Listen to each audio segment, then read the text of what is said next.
What's up, guys? Welcome back to the lab, episode 5. Can you believe it? Like, all the love and subscriptions, we really appreciate it. We brought a banger for you this week. It's Marshall Faulk, probably the greatest, most innovative running back of all time, versus deep threat Minnesota Miracle Randy Moss. One was a walking highlight reel, the other redefined what a running back could be. From the Marshall Thundering Herd, a man who dropped 54 touchdowns in just 2 seasons, straight to a league where it became a nightmare for every defensive coordinator. You got Moss is now like very rarely said. 23 touchdowns in a single season, 156 career touchdowns, speed, height, hands, unstoppable. But on the other side, a Super Bowl champion with the St. Louis Rams, the engine behind the greatest show on the turf, over 19,000 total yards, a running back who could catch like a wide receiver. Marshall Faulk wasn't just great, he was different. Now the question is, do you take the most feared deep threat of all time or the most complete running back to ever touch the ball? Ian, why is Marshall Faulk him? Well, first of all, I want to say thank you for joining us again. Don't forget to like, subscribe, everything. Hit the notifications button. Honestly, with Marshall Faulk, it's one of those. Randy Moss was great as a wide receiver, probably the second best wide receiver of all time. Marshall Faulk redefined the position, like you said. He was the original dual threat running back where you could hand the ball off to him, you can run the short routes, the screen routes. He was also a deep threat sometimes. He's the only running back in NFL history to have 12,000 total rushing yards and over 6,000 total receiving yards. I mean, he redefined what a running back can do on the football field. Total Iron Man. I think he only missed 16 games in a 12-year career. That's impressive. Which is just crazy. Dude did not get hurt. he refused to get hurt. And he was getting a lot of touches. It's almost like I would compare to McCaffrey. Like I said, he that got one like video. 250 touches a year. Like he was reliable. He was reliable. I mean, he was. Bill Belichick even said that he was the engine behind the greatest show on turf. Most people tried to shut down Isaac Bruce, Torrey Holt, Kurt Warner, and all Ricky Prohl. Don't sleep on him either. No, I mean they were absolutely loaded on offense, but without Marshall Faulk, we saw them decline so rapidly after he started to decline as a player. So Facts. I mean, it really was, and I mean Bill Belichick's the only one to beat him in a Super Bowl. So I mean, him saying that we need to shut down Faulk really speaks to some pretty high praise. Hey from man, the greatest and coach it worked, of all time. and it worked It did too. work. So It I did mean, work. we could start with Marshall Faulk's college career because I think it's really instructive to go over this.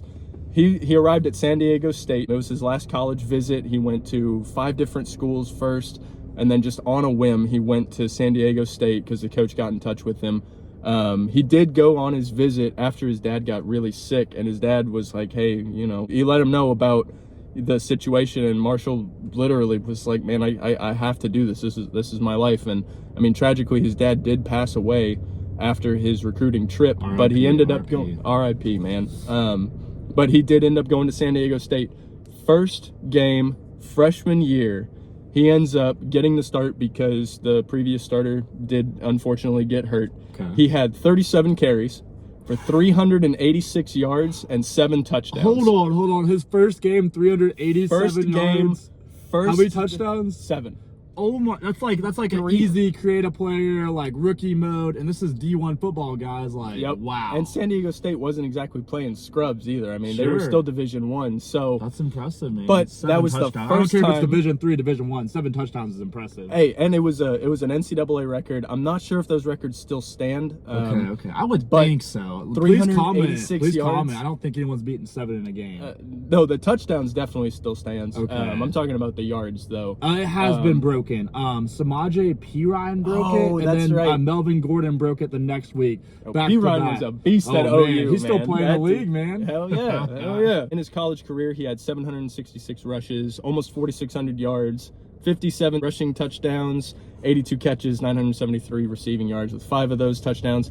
Over 5,500 total yards, 62 total touchdowns, and he played for 3 years at San Diego State. So I mean, really just picked the season. 20 touchdowns a season, pretty much, give or take. Oh, a little over, a little over. That's yeah, impressive. 20 to 21 touchdowns every single season. Impressive. I mean, and that's just in college, but.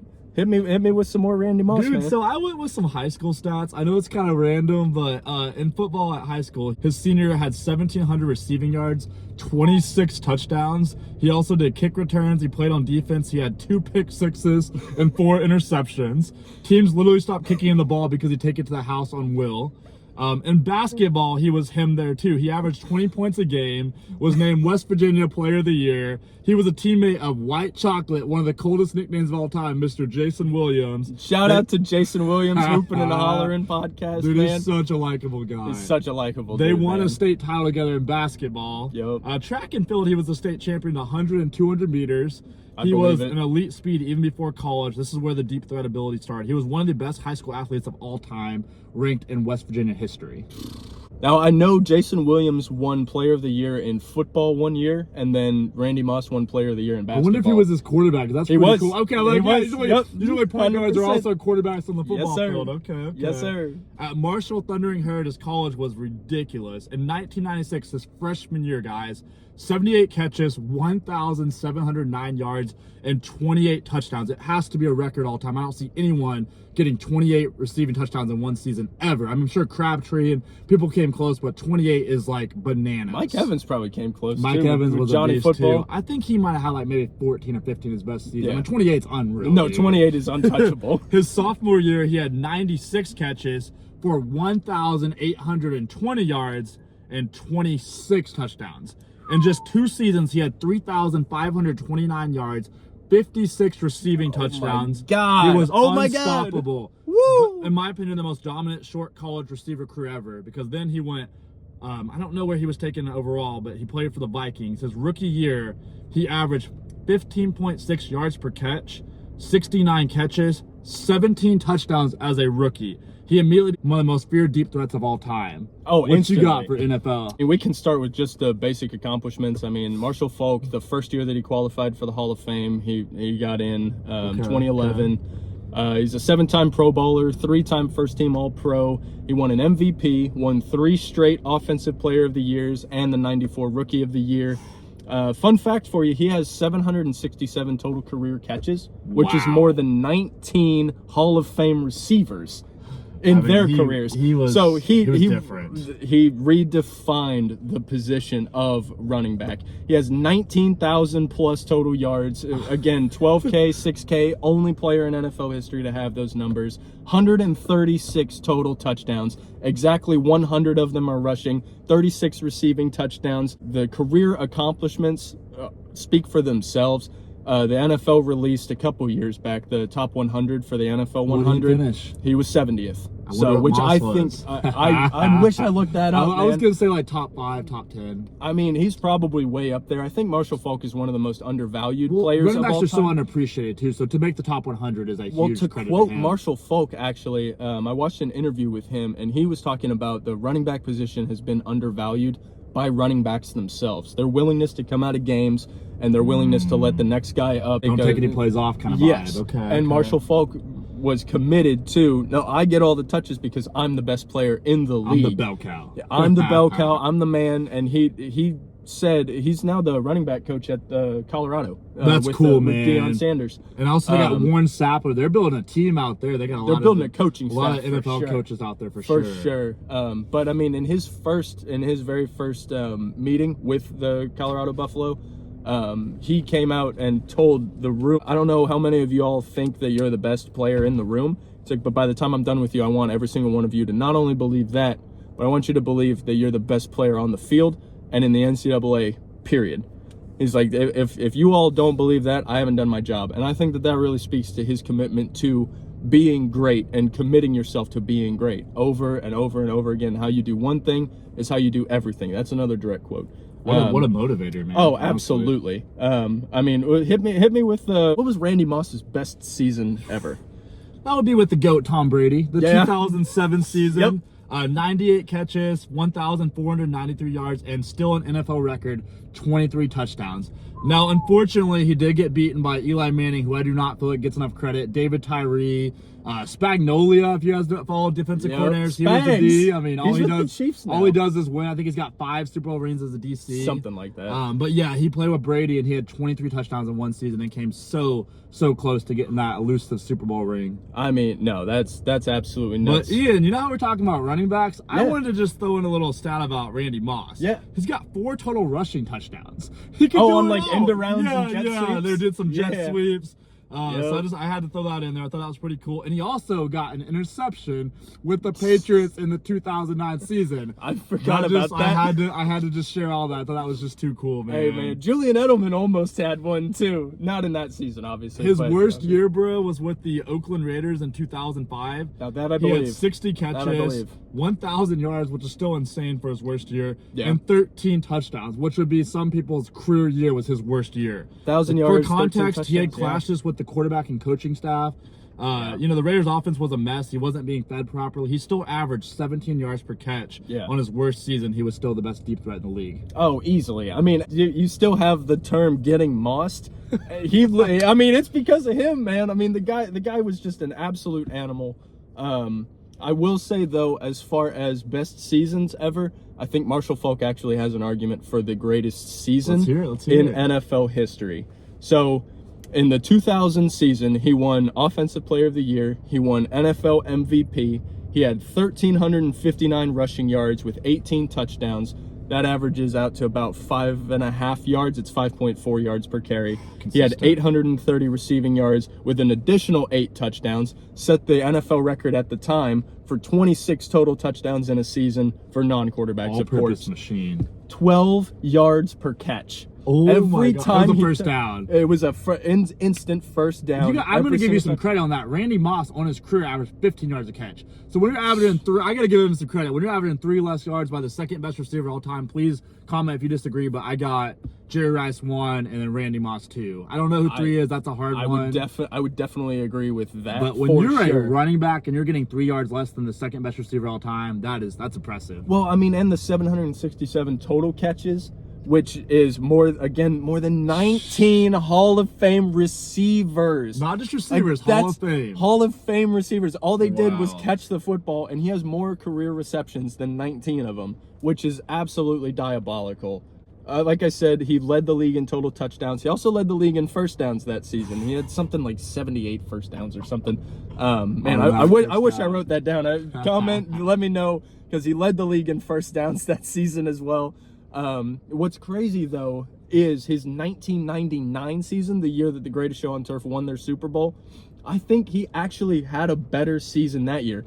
He had one of the only 1,000 years. Shout out to Christian McCaffrey, who was him week 1. I don't care what you guys say. I'm kidding. Evans won, but I gotta give it to you. 3-1-0. Okay. I have to bring it this week. No, I believe so in you, his 1999 season, he had 1,300, almost 1,400 rushing yards. He had 1,381.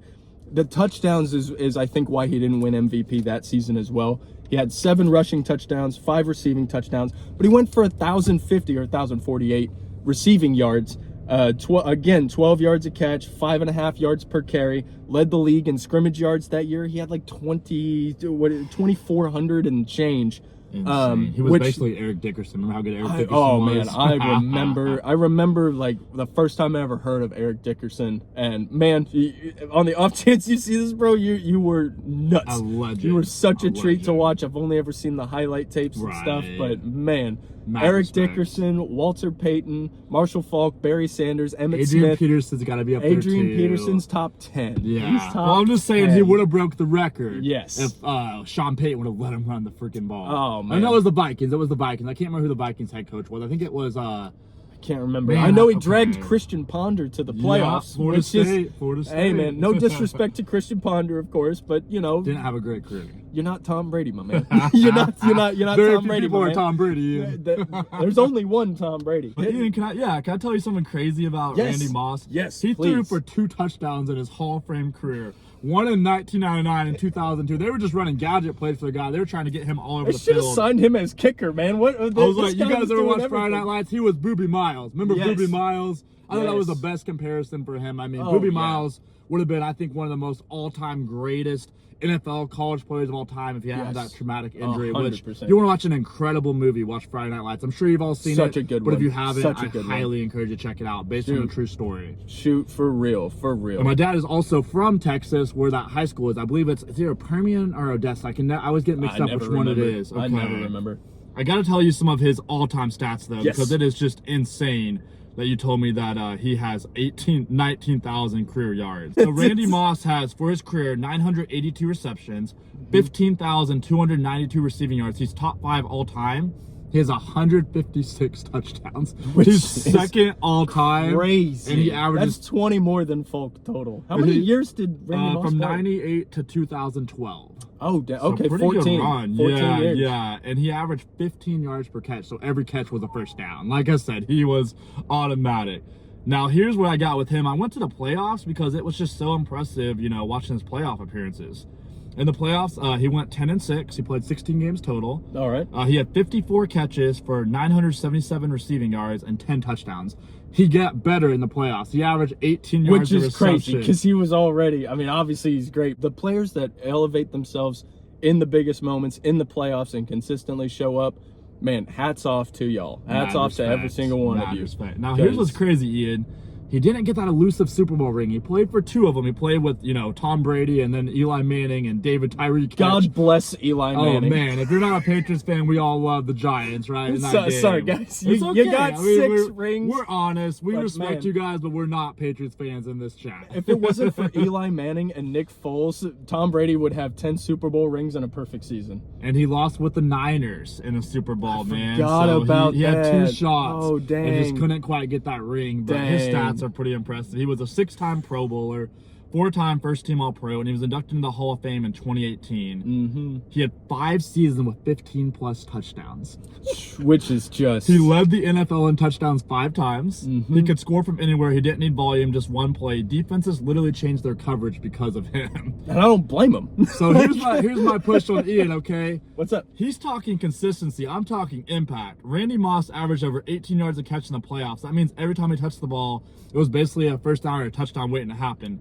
Some players show up. Moss ends games. That's why Randy Moss is him. I'm glad you brought up overall impact, my man, got? because I think that one of the biggest things on the Who's Him topic is how much did he impact his team's winning ability and how high was the peak, really?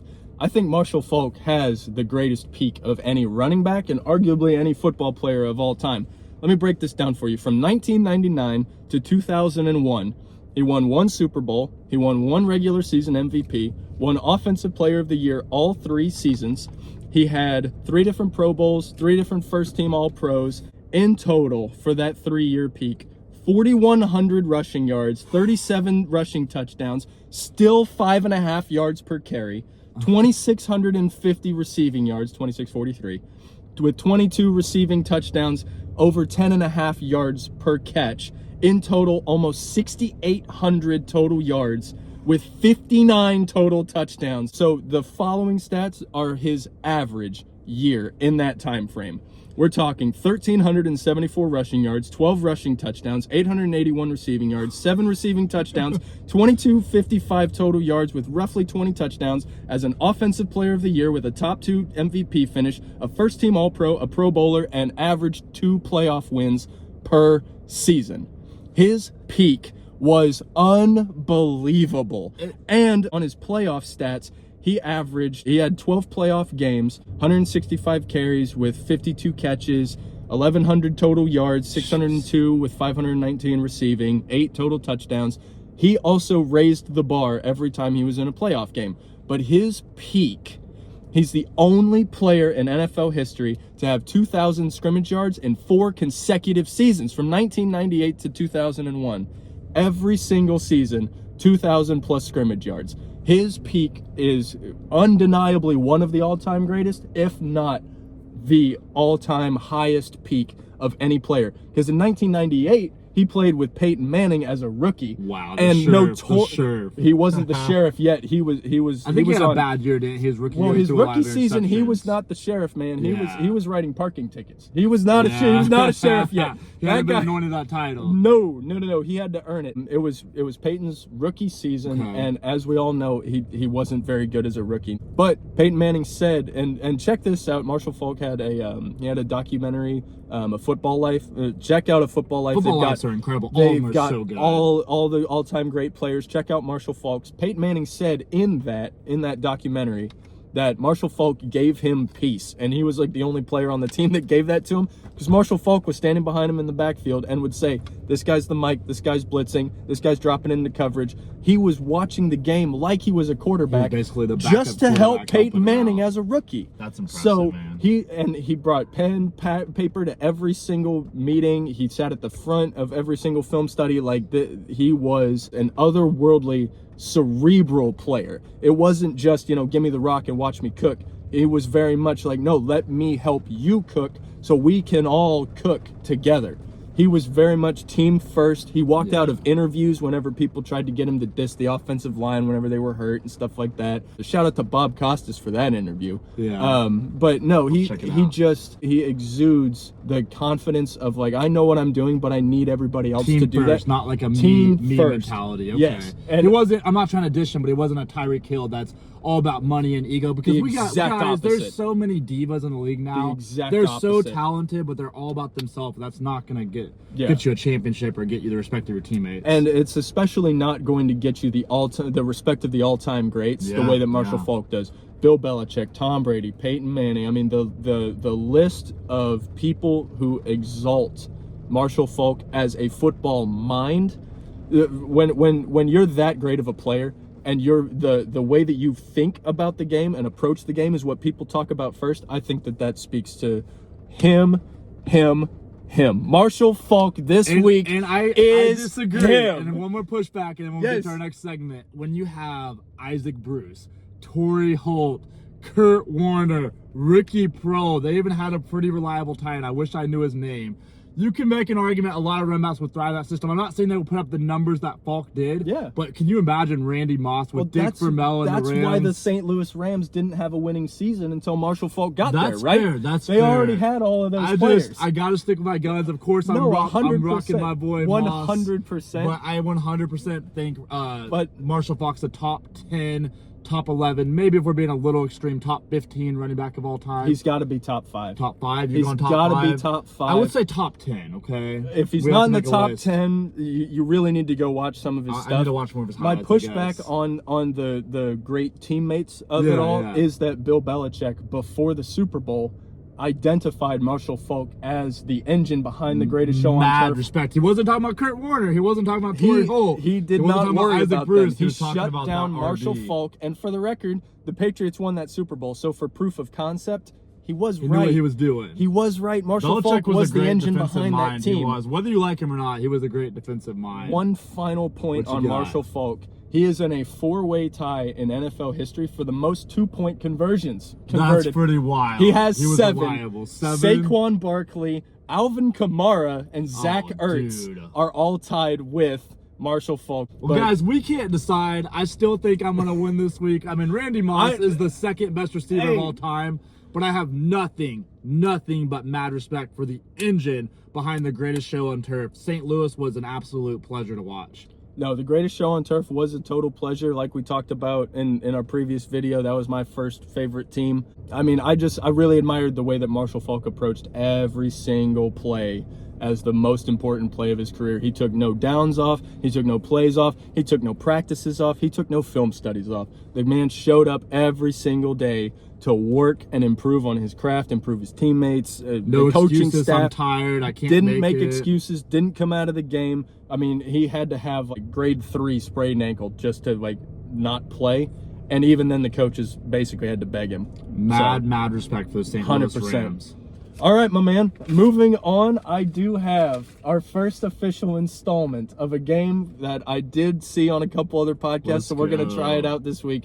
It's Deal or No Deal, NFL shout out edition. to Howie Mandel. I used to watch him on the Game Show Network. Yes. Dude. That show was pretty good. I used to watch it with my mom all the time. I loved that show. No, I think Deal or No Deal or Survivor might be one of my favorite shows I used to watch. Survivor's so underrated. Season 50, bro. It's just happening. It's crazy that they've had so many seasons, but it's fun to watch. But no, so the way that it worked, there's going to be 5 different players under a quarterback, a running back. We'll do a wide receiver 1, a wide receiver 2, a tight end, and a defense.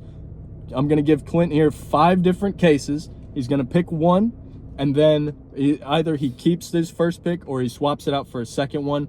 If he swaps, he has to keep that second one. There's not going to Let's be. go. I'm about to build my dream team. Hey, dude. man, Let's go. we're trying to rebuild the greatest show on turf I here, think man. I can do it. I Let's believe do in this. myself. Let's do it. You're all right, my man. We're jumping right in. Quarterback, case 1 through 5. As What I told you picking? all along, number 4 is my lucky number. Let me get 4.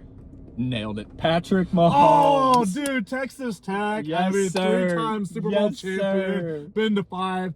Yep. Keep.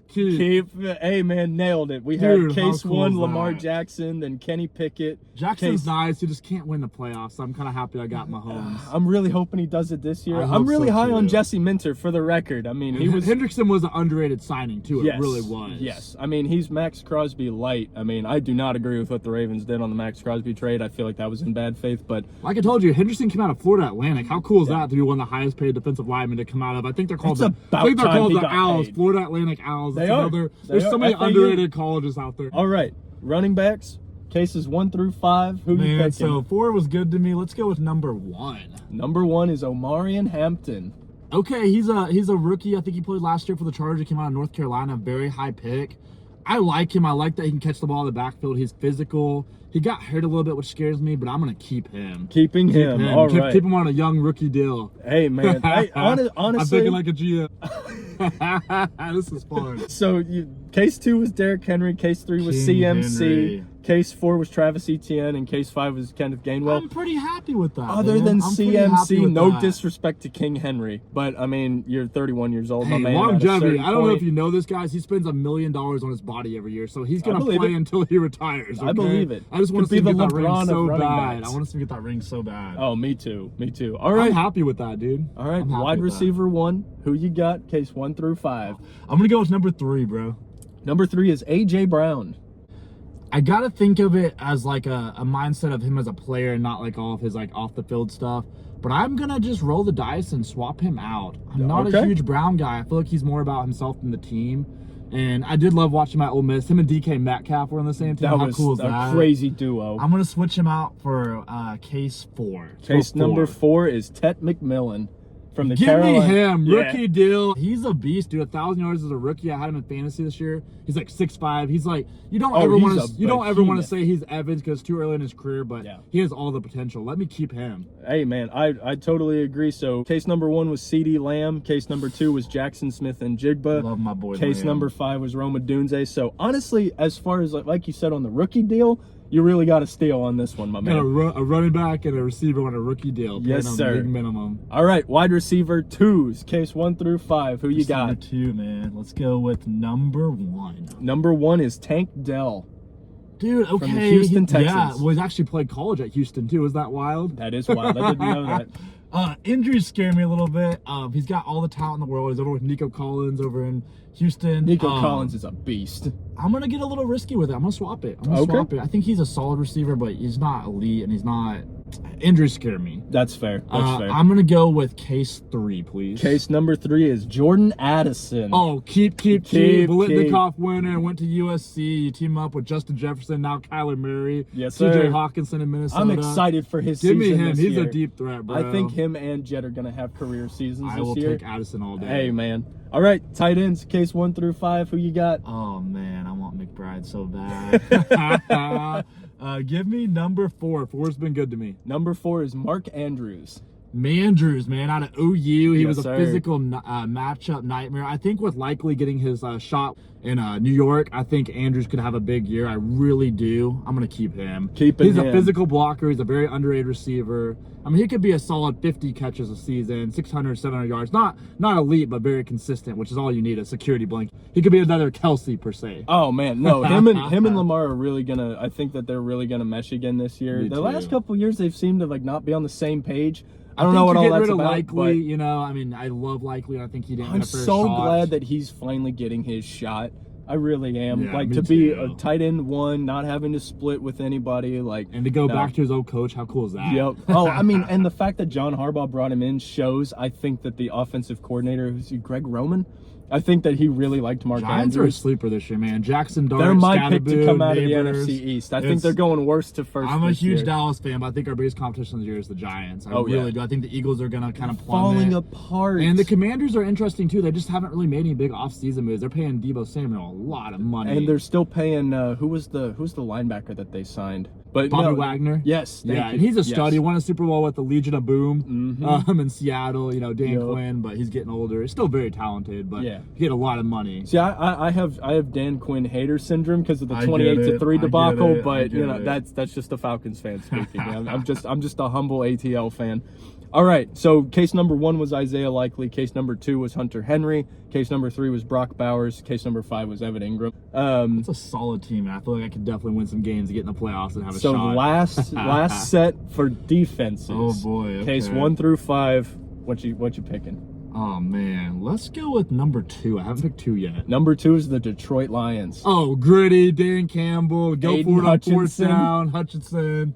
Yeah, I'm keeping all day. All right. Keeping all day. Passed on the Houston Texans, the San Francisco 49ers, Pittsburgh Steelers, and Dallas Cowboys. But, man, I think the Lions defense is going to be That's legit this solid. year. That's solid. So- I would have loved the Texans. That would have been So, unfair. honestly, let us know in the comments, guys. Did he make a 17-0 team with Patrick Mahomes, Omarion Hampton, Tet McMillan, Jordan Addison, Mark Andrews with the Detroit Lions defense? Let us know what you think. Clint, what are we going to next, We my are man? going to the AFC division winners. All right, And let's I want to know, get this. Ian, who wins the AFC East and why?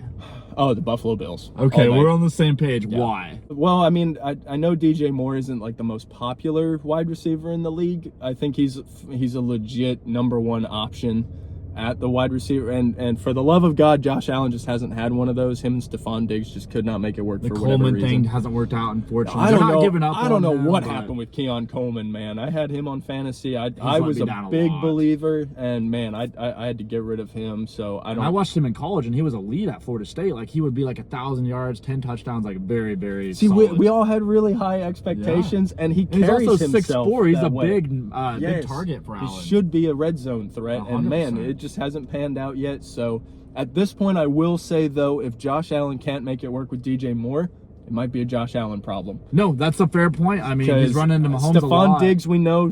No disrespect to you, my guy. You're kind of a diva, so you know It's the the truth. It's the tension truth. there. That's fine.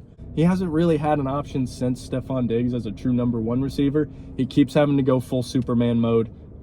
So I'm excited to see what him and DJ Moore can cook up. I think Joe Brady as the new head coach is a good hire, but I think the Patriots last year were kind of a product of their super easy schedule through no faults of their own. I mean, to they get went. there, like I said, to get there is impressive, but Yeah. a lot of rookies, first-year coach. Right? And I know the he Super coached Bowl for the hangover is Titans, a but real thing. It is. I don't think the So- Seahawks go back-to-back. I really No. don't. Losing Walker No. was bigger than people care to admit. Oh yeah, way bigger. But they did get Cooper Kupp and Jason back. But it's going to come down to that division's loaded. You get Evans in San Francisco. That's going to be a scary team. Puka's about to get the bag soon. Just keep grinding on the field, my man. So, Ian, just keep I blowing agree up. with you. I did pick the Bills. You got James Cook in the backfield, DJ Moore. You Yup. probably got a receiver 1.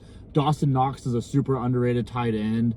I think the Bills have the best, roster. They're pretty good defensively. I think the Joe Brady hire was a pretty good hire. I really do. I know he's not really getting the flack or the credit he deserves because he was a pretty good OC. I mean, he really uses Josh Allen's running ability. You don't want to get him hurt, but you want to utilize your run. You have Josh Allen. You have to utilize. I think he's second all time in rushing touchdowns behind Cam Newton for a quarterback. I believe it. It's insane. All right, I got a hot take for you. Ready? Yeah, let's hear it. Guess who I've got winning the AFC North? The AFC North. I bet you got the Bengals. Who they? Yep. A healthy Burrow, Yep. Chase Higgins, and Chase Brown, who's Yep. one of the most underrated running backs in the league, plus a very, very underrated tight end, Mike Gesicki. And they've got Andreas Silva, who stepped in very well when T. Higgins or Jamar Chase was hurt. I got the Bengals winning. I feel like it's a big year for their coach. I mean, I think he's got to go if they don't win it this year. Zach Taylor has got to get it together. They just have too much talent offensively to at least not make the playoffs. If their defense is improved, they can win a lot of games. I will say my pushback on the Bengals, and this is why I'm not a Bengals believer. Yeah. They lost Trey Hendrickson. They replaced him with absolutely nobody on the defensive side of the ball. They got that Mafe guy from the Seahawks. I think it was an overpay. We'll see. It was a total we'll overpay. We'll see. It was a lot of money to pay him. And that's not replacing Trey Hendrickson. It's not. You're just It's not. not. And so no, I think the Bengals are once again going to be 10-7, 9-8. Who do you got winning the AFC North? AFC North this year, I've got the Baltimore Ravens. I like it. That was my second pick. That was my second I think pick. the Steelers have completely fallen off a cliff. Even if they bring back Aaron Rodgers, I don't see them doing it. They got rid of Tomlin. I mean, Mike McCarthy's a good coach, but he's the okayest football coach He in got the the league. ring, but Aaron Rodgers kind of got him Off the that back ring. of prime Aaron Rodgers. Right. But no, and then of course the Browns are probably going to trade Myles Garrett. They just restructured Myles Garrett's contract, so I really think that they're priming just to trade him away, which I think is a really good move, because if Max Crosby healthy would have gone for 2 first-round picks, I think what Myles Myles Garrett could go for 2 firsts and 2 seconds. I was going to honestly. say, I could see that. Or I Like- could also see 2 firsts, 1 second, and a player. And Like, it's I going to mean, be crazy. so the Browns are gonna be a the king's Browns look ransom. like they're priming for a full rebuild. I mean, rebuilding off of the ground. I think once they're going to again. start Shador. We'll see how good he is, you know. I mean, he talks the talk. Let's see if he can walk the walk. I'm hoping rooting he for him, can. dude. I kind of I'm like hoping him. I he mean, I can. got to root for primetime son, you know. Yeah, but I mean, yeah. So given that the Steelers and Browns are going to be non-starters this year, and the Bengals just don't have the defense, they're not going to be able to stop the Ravens. I don't think anybody in the AFC North is going to be able to compete with them. I like it, man. Who do you got winning the AFC South? The AFC South, I really like the Jaguars, man. Okay, I got a really different one. do. Tell me why. So Trevor Lawrence has been, the Prince that was promised or whatever for all this time. First But overall I pick think out of Liam Cohen is really gonna take them to the next level. I think he showed it last season, bringing them to 10 or 11 wins. I think they won 11 because they Yeah. got in the playoffs and lost to Bills. Yeah, and I mean, there's That no was a shame close in that. game. It There's was a no pretty close shame in game. that. Yeah. So losing to Josh Allen, there's no shame in that. Going forward from here, I think that the sky is the limit. I think Liam Cohen is going to be a great head coach. And I think that he's really going to help develop Trevor Lawrence. And I know they just There's lost a lot Travis of weapons Etienne, out there, man. but The dude from LSU that balled out his first year. And you got, there's just a lot of weapons out there in Jaguars. But I'm just not a CJ Stroud believer. I don't Okay. see the Colts. That's who doing I've got anything. winning it, man. I've got the Texans. And The hear me out why. defense- It's strictly it's the defense. I mean, D'Amico Ryans Will- is a defensive genius. He's a defensive guys. god, guys. He really is. He plays. He's on he another gets it. level. He gets it, man.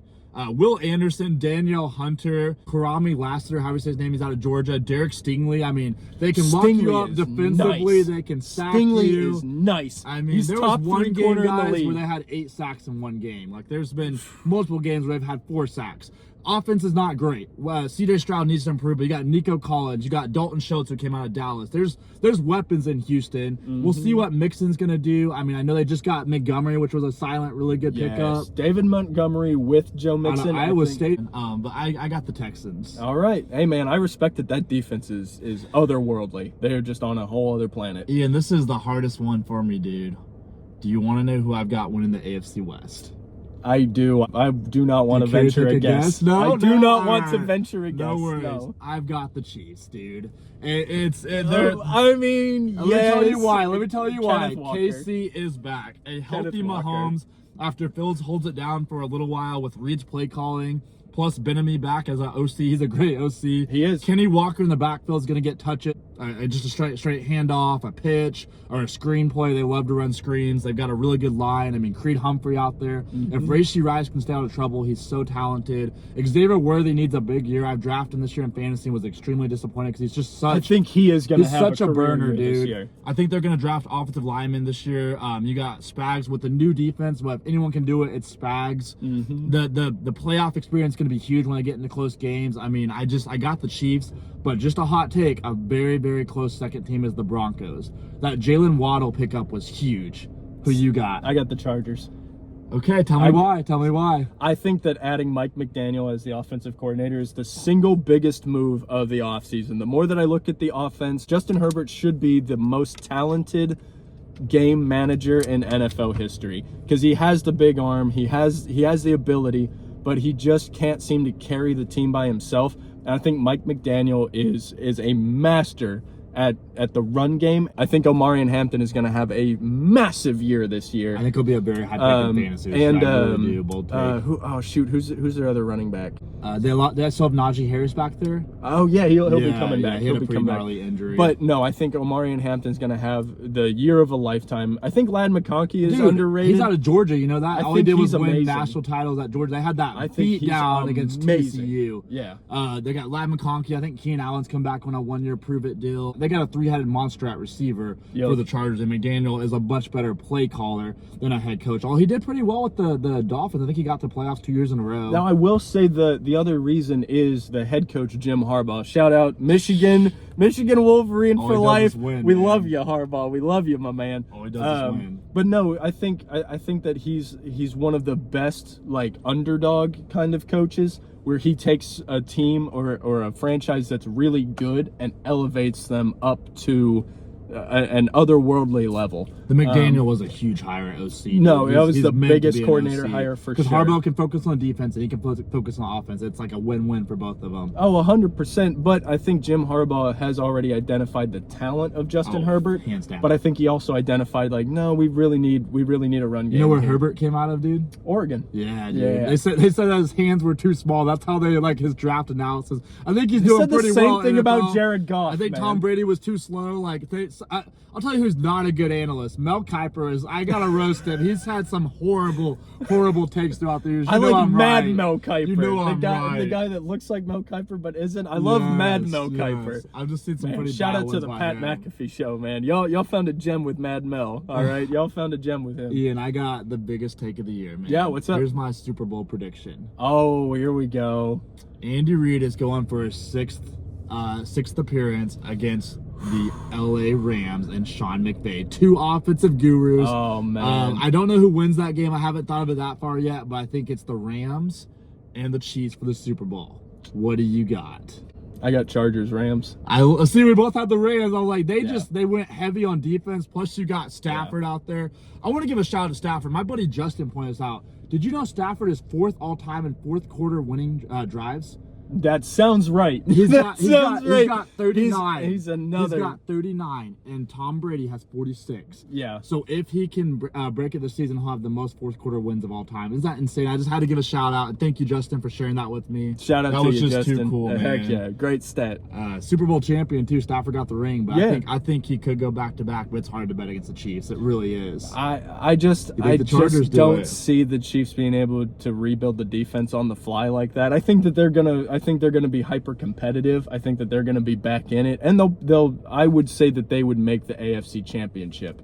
But I think playing the Chargers 3 times in a single season, I think they'll split the season series, and then I think that in that game, Jim Harbaugh is going to have that team all buttoned up. I love it, man. It'd be cool to see Chargers get one because they haven't won a lot, and they've been a few times, and they've gotten embarrassed a few times by the Broncos. They ran into some really... Shout out to Phillip Rivers, man. What a good tough teams. go. Antonio Gates, LT, there's a lot of guys that didn't get that ring. But running into Brady, Manning, Roethlisberger over and over and over again. I mean, how many times can you run into a brick wall before people are like, man...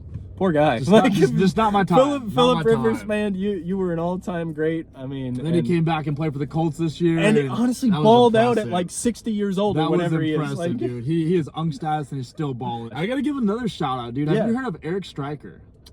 The name sounds familiar. He was a kind of undersized defensive lineman at OU. He played linebacker. Against Alabama, he had 4 sacks in one game. I think it was against A.J. McCarron. You remember how good a career he had in college. Hey. So he was nice. This out. He is the defensive coach at Bartlesville High School. How crazy is that? Like, look at Bartlesville. That's awesome. Man, shout out to Bartlesville. Great little town, was a great hire. He'll be a head coach before you know it. Heck yeah. I think everyone's trying to keep up with the dynasty known as Bixby. Did you know they just won their 8th straight championship? Yeah. Like, that just feels unreal to say that. No, man. Bixby is on another level, man. I came up in the BA, Jinx, and Union era around here. My dad went to Union. They were really good. The backyard bowl's crazy. I was a Jinx kid. But I got a cousin that went to Jinx, Chandler. Man, Union used to run the table on us, and I mean they were great. Broken Arrow, shout out to them. They made a couple state championships, but man, everyone's getting better. Right now, it's Bixby's time. It is Bixby's show, and they are running it with an iron fist. Someone's got to stop them, guys. Hey, man, may it be Jinx, Trojan. It might be Jinx. It might be Union. Let's go. Are you ready for Pretenders or Contender? I am prepared. He's got his basketball, guys. Let's do this. I'm Let's so ready start for this. with the alien and the Spurs. Oh, total contender. Total contender. I love the team construct. I love how they play team basketball. And hot take, honestly, I really love that they're not Wemby-centric. I think that Victor Wembanyama is a future. He's gonna win at least 4 Defensive Player of the Years. I think he gets a couple titles. A hot take too. I think they're so talented. I think he gets a few. I think he get 2. I think 2 is the max. His all-time ceiling is right around Hakeem Olajuwon. I like that comparison. So top 10 player all-time. But I really, really, really like how the Spurs aren't Wemby-centric. Because if they just zeroed in on him, then that allows the defense to zero in on him. Yes. But they're really emphasizing team basketball. They're emphasizing other players taking over and, feeding the hot hand, but also still playing that classic Spurs team ball. Just make the extra pass. And then on the open stuff, they're really getting into the groove of letting Wemby cook whenever he's hot and whenever he has those open opportunities. Because you can't just leave everybody else open.